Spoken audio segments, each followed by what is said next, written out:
रितेश देशमुख जो कांग्रेस के सीएम के लड़के हैं, वो आके बोल रहे हैं यूथ के लिए मैं खड़ा हो गया हूं। सोनाक्षी सिन्हा जो शत्रुघ्न सिन्हा की डॉटर हैं, वो शुरू हो गई हैं कि मुझे बहुत बुरा लग रहा है। उसके साथ साथ हुमा कुरैशी, तो सारे जो नेताओं के बच्चे हैं वो सबसे पहले एक्टिव होके आ गए हैं। तो सर ये पूरा एक आप इसको एक टॉप डाउन ड्रिवन ट्रेंड देख रहे हैं? Your wish is my command. A lot of you have been telling me that I need to start an English YouTube channel. As you see me on national television doing debates in English, I write in English, but important issues, some of you would be more comfortable to hear videos in English. So at least twice a week on my new English channel, either with a guest or conversation, or once a week covering the important issues, I would be posting on this channel in the original English audio. I may also put certain AI videos in English with translation so that you can get that experience also. So please shower your love there, your support there, and join this English YouTube channel. Thank you so much.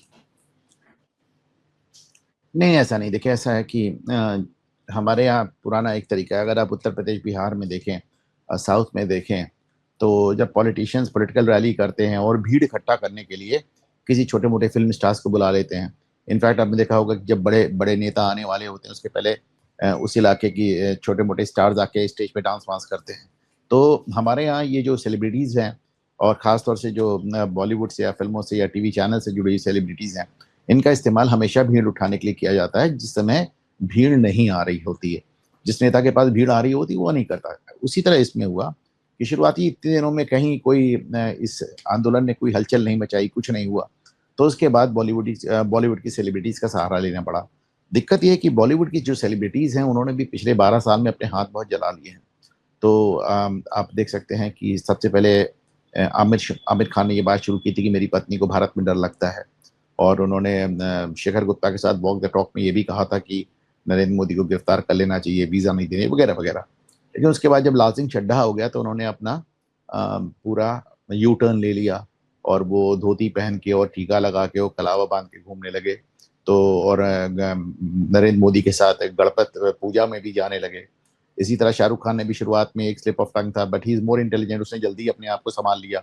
उसने भी, लेकिन उसका भी आप देखिए, उसका जवान पठान जब फर्जी हो गई सब, और उसको झूठ-मूठ उसको हिट घोषित करना पड़ा। एक फ्लॉप फ़िल्म को हिट घोषित करने में बहुत पैसा लगता है। तो उसके बाद देखिए, उसने 1 साल का सबैटिकल ले लिया। मतलब आज तक आपने बॉलीवुड में किसी को नहीं सुना होगा, किसी की फ़िल्में हिट हो रही हो, 1 साल छुट्टी चला जाए। और सलमान खान इसमें सबसे स्मार्ट था। सलमान खान ने तो शुरुआत की थी ये कहते हुए कि भारत में पाकिस्तानियों का कोई शैतानी नहीं है, वगैरह-वगैरह। बड़ा पाकिस्तान की बैकिंग करने वाले पुराने वीडियोज़ हैं। लेकिन उसने बहुत पहले उसके ऊपर इतने मुकदमे हो गए, तो उसने बहुत शुरुआत में मोदी को पकड़ लिया था, जब मोदी गुजरात के मुख्यमंत्री हुआ करते थे। तो अब दिक्कत ये है कि जो टॉप स्टार्स हैं, जो टॉप के लोग हैं, आपने देखा कि रणवीर कपूर वगैरह-वगैरह जिस तरह की फ़िल्में भी कर रहे हैं, और ये आपको आरएसएस के इवेंट में भी नज़र आए, ऋतिक रोशन वगैरह। तो अब जो ए कैटेगरी के लोग थे, वो सरकार से पंगा लेने के मूड में नहीं हैं। और जो बी कैटेगरी के हैं या सी कैटेगरी के हैं, जो पॉर्न फ़िल्मों के हैं, जैसे कुछ पॉर्न एक्ट्रेसेस भी हमको वहाँ नज़र आई, पूनम पांडे। तो I have no hesitation in calling them porn actresses, because उन्होंने खुद कहा है अपने आप को, खुद ही उन्होंने अपने आप को कहा है। तो उस या फिर जैसे अब आप let me give you a perfect example. जब सीएए के खिलाफ एजिटेशन हुआ था, तो Javed Akhtar was batting on the front foot, Farhan Akhtar तो सड़क पे आके कर रहे थे एजिटेट। लेकिन इस बार बाप बेटों दोनों ने, क्योंकि जावेद अख्तर को लगता है मेरा अभी भी करियर बाकी, I don't know what gives him that idea, लेकिन उनको अभी भी लगता है कि हमारा करियर बाकी है। ये जो पूरा प्रोटेस्ट था, अब कहा जा रहा है वहाँ पे दोबारा मंच लग गया है जंतर मंतर पर। मैंने आपका इस पे ट्वीट देखा, जो आपने राजनीतिक एंगल दे रहे थे, क्योंकि एक समय सरकार कल उखाड़ के फेंक सकती है, फेंकना चाहिए है, दूसरी तरफ वो मंच लगा पड़ा है। तो आप इसको कैसे देख रहे हैं? क्या ये अब एक लॉन्ग आंदोलन बनने जा रहा है, और उसकी क्या प्रक्रिया होने जा रही है? क्योंकि आपका एक यूनिक पर्सपेक्टिव था इसके ऊपर। नहीं भाई, देखिए, मेरा ये कहना है कि कल शाम को मैंने वीडियो देखा, पूरा जंतर मंतर खाली था, सिवाय कुछ पुलिस वालों के और कुछ छुट्टे एकदम 2-4-10 छात्रों, कुछ नहीं था। और कल ही पुलिस की परमिशन भी समाप्त हो गई, कल शाम को 7 बजे। जो आप बहुत आसानी से इसको मैनेज कर सकते थे कि वहां पे अभिजीत दीपके को वापस ना आने दिया जाए। पूरी रात ये लोग गायब रहे, फिर सुबेरे आकर बैठ गए। तो ऐसे में इस बात का मुझे कोई संदेह बचता नहीं है कि सरकार इनको कहीं ना कहीं ढील दे रही है। मैं नहीं कहता कि ये जो आंदोलन था वो सरकार ने प्रायोजित कराया, लेकिन आज की तारीख में अगर ये आंदोलन आज फिर से खड़ा हो रहा है, या आंदोलन अब क्या खड़ा होगा अगर आज की तारीख में अभिजीत दीपके को अपना अनशन या अपना प्रदर्शन दोबारा शुरू करने की अनुमति मिलती है, तो आप फिर मान कर चलें कि ये सरकार की सहमति से है। कल शाम को परमिशन भी समाप्त हो गई, कल शाम को जंतर मंतर भी खाली हो गया, लेकिन आप मुझे बताएं पुलिस ने स्टेज फिर भी नहीं गिराया। आज उसी स्टेज पे फिर आके बैठ गए जो मंच बना हुआ था। तो भाई ये बात थोड़ी सी मुझे ऑड लगी, इसलिए मैंने इस पे कहा मेरा अपना मानना है कि मेरा अपना जो गैस है कि सरकार इन मैं कॉकरोचों को दिहाड़ी का मजदूर मानता हूं, डेली वेजेस। इनका बॉस है केजरीवाल, और सरकार केजरीवाल को एक लॉन्ग रोप से इसलिए दे रही है क्योंकि जब तक इस तरह के प्रदर्शन होते रहेंगे तो जो राहुल गांधी पूरे देश में छात्रों की गूंज करना चाह रहे हैं वो फ्लॉप हो जाएगा। नंबर एक। नंबर दो, जिस तरह की हिंसा की है इन लोगों ने, उसकी वजह से they have lost a lot of goodwill.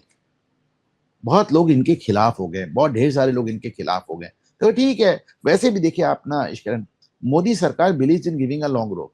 मान के इतनी लंबी रस्सी दे दो कि खुद ही फांसी लगा ले, ठीक है। तो आप देखिए मोदी सरकार के जितने समर्थक थे 10 साल तक गला फाड़ के चिल्लाते रहे कि ममता सरकार को बर्खास्त कर दो, उन्होंने नहीं किया। सारे आरोप लिए मोदी ने अपने ऊपर कि आपने अपने समर्थकों को डिजर्ट कर दिया, छोड़ दिया, मरने के लिए छोड़ दिया, ये कर दिया, वो कर दिया, पर उन्होंने राष्ट्रपति शासन नहीं लगाया। And they finally made it, finally उन्होंने कर लिया।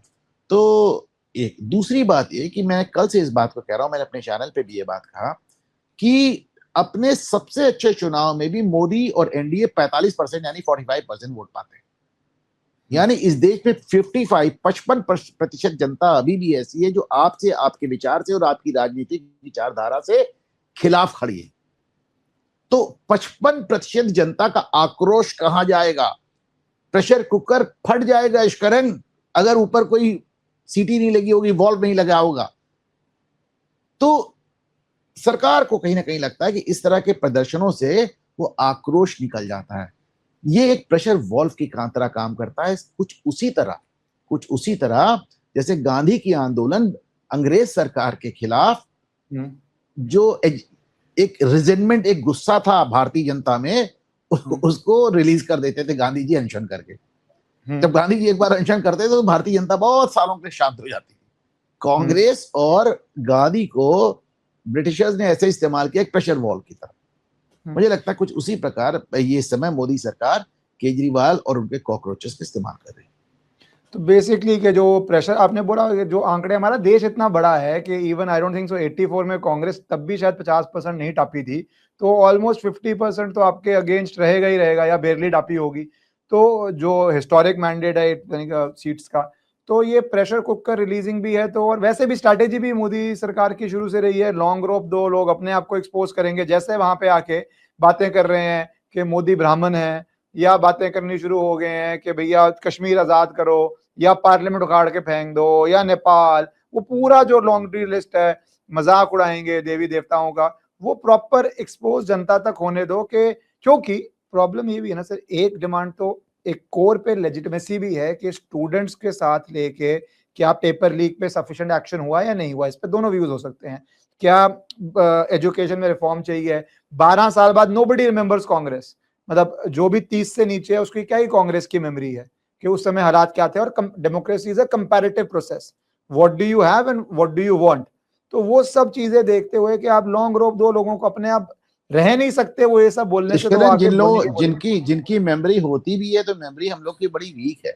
ये तो पुरानी कहावत है ना कि भारतीय जनता की याददाश्त, राजनीतिक याददाश्त बहुत कमजोर होती है। वीडियो को 5 सेकंड के लिए इसलिए पॉज किया है क्योंकि मेरी आपसे रिक्वेस्ट है कि अगर आपको पसंद आए तो आप इस वीडियो को लाइक और चैनल को सब्सक्राइब कर लीजिए। भाई मुझे याद है ना, अभी बहुत पुरानी बात नहीं है, जब मैं ट्रेन पकड़ने जाता था तो बड़ा बड़ा लिखा रहता था ट्रेन की बर्थ पे बैठने से पहले बर्थ के नीचे झांक लें, कोई बम तो नहीं रखा है।